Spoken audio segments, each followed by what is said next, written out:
Hi, welcome back to the shop. Yesterday we put some accent strips along the waterline and defined the transition from the top side of the boat to the bottom side of the boat.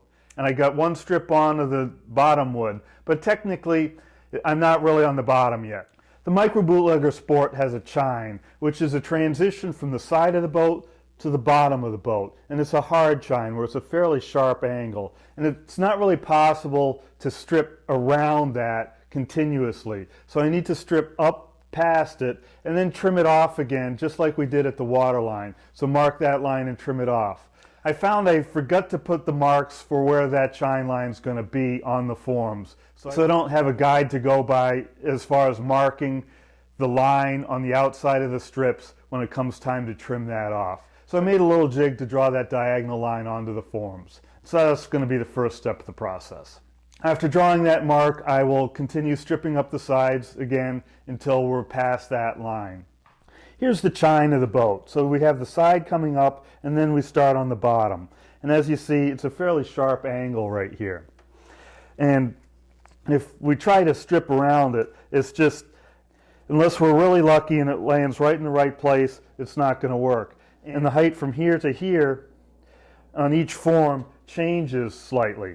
And as we get up here, the chine starts to soften, and as we go forward it gets much softer. It's a little bit sharper back here, and then it softens again back at the end.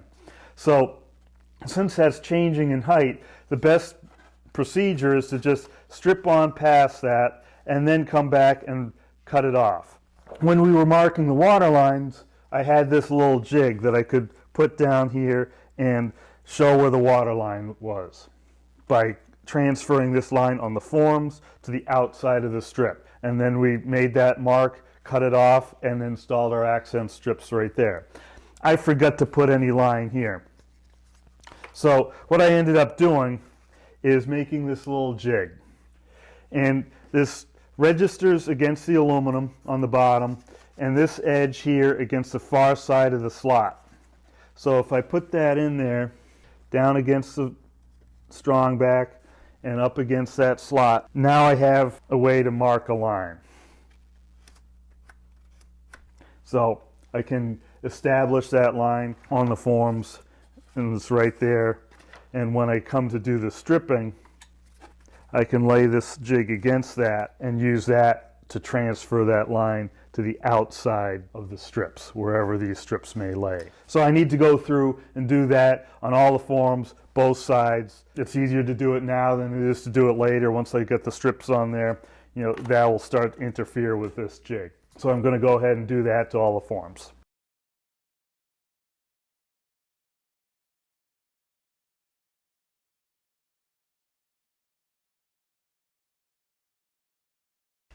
It's a curious thing that this diagonal line does not intersect that point right there. It would seem that I'm trying to make a line that's going to intersect where this is, so when I go and trim the strip, it ends up being right even with that little corner right there. What we aren't taking into account is the fact that the strips have thickness. And so if we put the strips here, what will end up happening is this diagonal line will end up being where these two strips meet at the outer edge. What I can do to help illustrate that is I'm just going to cut the corner off these scrap strips. Alright, so now I've put a real bevel on those strips. So now if I place them here, you see that line ends up intersecting at the outer edge of the strips of the boat. So that's why the line does not intersect at that point. If we look at this form from the other side, we'll see another thing that sort of illustrates what's going on there. And if we look at it from this side, you see this corner right here just is peeking out under the jig. And this diagonal line I've created does not intersect that point. We're trying to make a line that intersects where these meet out here. If you look at my little clamping groove here, you see it's not on that diagonal line either. This line and this line are parallel to this line and this line. So you end up with this offset down there. Now if you look at that, the line that those create and connect them all together And this is a line I often have on my forms. If you buy the plans for this boat, it would have this little diagonal line right there drawn on it. It would be a little short hash mark there, plus it would have this long diagonal shown on it. And again, those two lines actually intersect right out here on the outer surface of the boat. So those lines meet out at this corner. What this line here is useful for is, obviously these strips aren't going to meet well like this without a bevel. You end up with an open groove. You could just bevel one side and get a quite a bit tighter fit. But what happens is then one side overhangs the other, and when you go to plane that smooth, you get a thin spot in the boat. This diagonal line here is kind of a miter between this surface and that surface. So the same way you miter two pieces of wood to make a picture frame so the corners meet evenly, we could do the same thing here and cut from this point out to this point and make a miter. It wouldn't be a 45 degrees, it would be a bisection of this angle. Whatever this greater angle is, this is half of that on either side. So there's times I say we'll bisect the angle, and that's what's going on right there. As a sanity check, we can see if we can get our eyeball right on the plane of these lines so they all line up and look like they create one continuous line. So if I stick this stick right along that reference diagonal line, it should end up that this diagonal right here is right on that line, and this one right here, this one right here, and this one right here. So we ought to be able to eyeball down the whole length of these and find this diagonal. This diagonal is something I designed into the boat. It's integral to the plans. Now it's time to add the next strip. So the first thing to do is get the top edge of this beveled correctly to accept the next strip on the stack.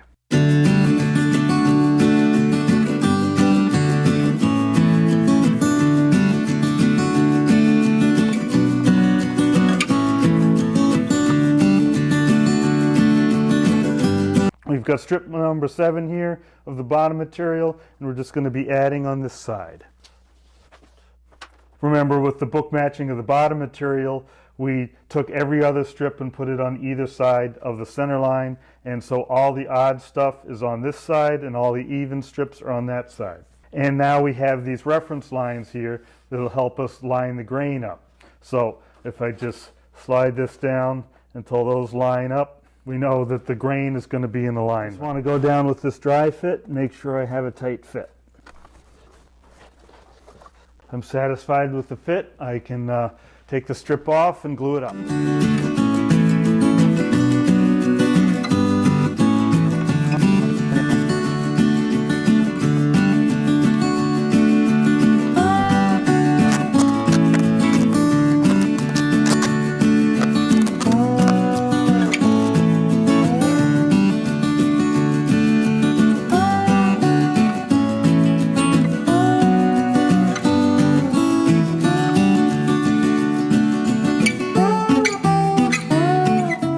Peeling the tape up can sometimes be a hassle. Usually you just can rub your thumb across it, or if you have a little flag sticking up on the back, peel it up from the back. If you need to dig into it a little bit, then rub your thumb across it. Here's a little flag sticking up.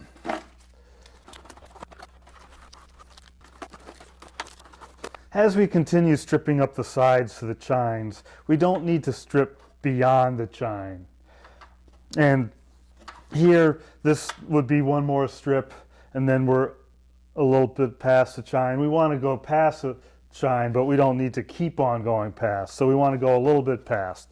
And so here, we'd need 2 more strips. Here is one strip's probably going to do it. Here, we're well past. Down here, we probably don't need to do anything. If you see that line here, we're looking for where that plane intersects the edge of the strips, and we want to make sure we're fully past that line, but we don't need to go well beyond it. Just make sure that line is covered. And so then when we come back and trim to this line, we don't have any gaps along the way. Some of these strips we can cut a little bit shorter as we put them up. We don't need to go all the way down to the ends if we're eventually going to just saw that off anyways. So we'll be a little bit reasonable in how we cut these off, just to make sure we've fully covered that line but aren't going unreasonably far past that line. So I'm now ready to do the beveling on the top of this strip, and related to the fact that we're not going past the chine here unreasonably, we don't need to try and wrap it around the corner here, even though the forms are already starting to fold over. If I tried to wrap this strip around, I'm not actually getting the shape I want. The only part of this strip that's going to be used is the stuff down here just up to the chine, so we don't need to try and wrap it over, and particularly back here we don't need to wrap it over. So in the process of doing our beveling here, we're not going to try and lay the robo-bevel down like this past that. We're going to use this angle defined here at the top and just continue that. And so basically there's not much beveling required here at all, and none out here. This will be cut off, so we're just trying to get a tight fit in this region. Down beyond here we'll start to follow the forms again.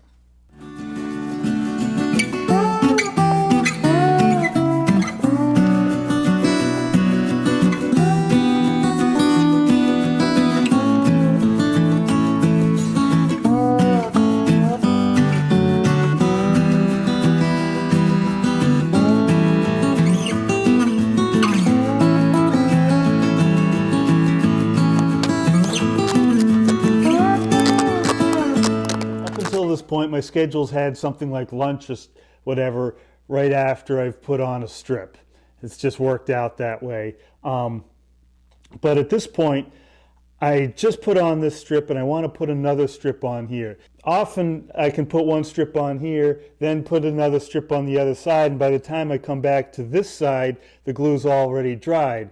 But at this point, I'm just stripping one side because I'm trying to get past the center line, and then when I'm done stripping this side, I'll cut that center line and then strip in from the other side. So I'm only going one strip at a time on this side. And so I'd like to be able to put another strip on right now, but I can't because I've got all these clamps on and all this tape's in the way. So what I can do now is I can substitute hot melt glue for the clamps and put some little hot melt stitches in between, and while it's all tight, let that hot melt glue cool and get hard, and so it'll continue to hold it in place, and after it's hard, then I can peel off the tape. But first I'll just pop a clamp off, inject a little hot melt glue behind it, press it down, and move down the line, taking one clamp off at a time. After that, I'll come back with the stitches of hot melt glue, and then once I'm done with that, then I'll come back and peel off the tape. Just pry it up a little bit, inject the tip under there. Just a small dot, like 1/8 of an inch. Squeeze it tight, and since the forms are beveled to match the taper of the boat, this ends up with a very tight fit there, and so it cools off quickly and has a good bond there. When it's cooled completely, I'll come back and trim off that squeeze out.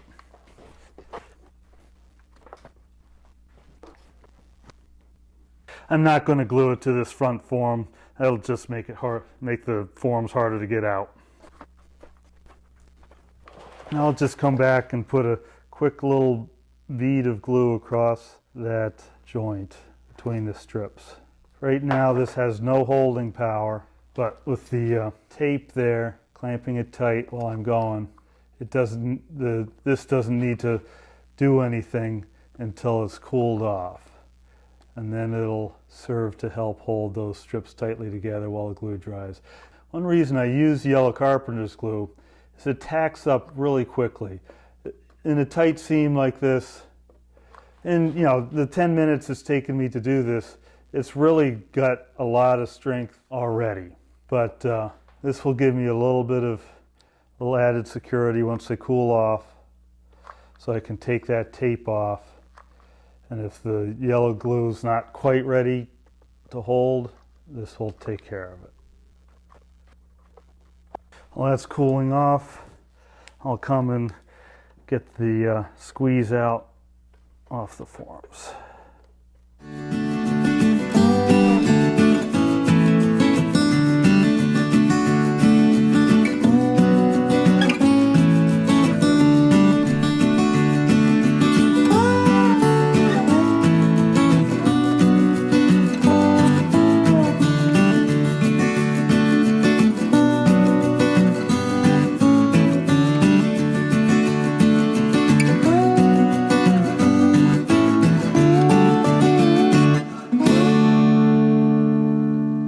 So I'm debating putting in one more strip. If you take this reference line out here, get my gauge on it, just have a very small amount above that line. Should be enough. This one is like right on the line. With the bevel beveled in a bit, it'd probably be fine. I probably don't need to add any more here. You know, it looks like it's right where it needs to be. Likewise with this form, it's right on the line. Beyond, a little farther down here, starting to gain some ground here. So this one up here is just right where it needs to be. Here, we've got more than enough. So I guess my conclusion is here, I'm probably safe. You know, I could, just to be sure, add one more strip, and most of that would be cut away. It's kind of a waste of material. It's one whole strip that would be cut away, because in order to keep my pattern going, I need to take the next strip off the stack, and that will go here, and then almost all of that gets cut away, and I can't use the rest of the strip. So I think I'm probably best off just going with what I have here, marking this out, marking that shear line, recutting, and going from there. And I think should work out great. So with that conclusion on this side, with no need to add any more strips, I think I'm going to call it a day. I got 3 strips on today. It's not super successful, but they look good. They're nice and tight, and the matching's coming out really nice. I think it's going to look great. The accent's really starting to show now. You can see the contrast between the 2 pieces of wood, and I think it's going to look really awesome. So with that in mind, the next episode's going to be trimming this off at the chine line and then stripping up from there to the center line. Once we're done with that, then we start working on the other side. If you're enjoying the series and think your friends would appreciate it, please share it with your friends, share it on Facebook, share it on Reddit, whatever you like to do. If you haven't already liked this video, hit like. If you haven't already subscribed, hit subscribe. If you're impatient and want to see what's coming next, go over to Patreon and give me a little support, and you'll get access to all the videos a couple days before the general public. Until the next episode, thanks for watching and happy paddling.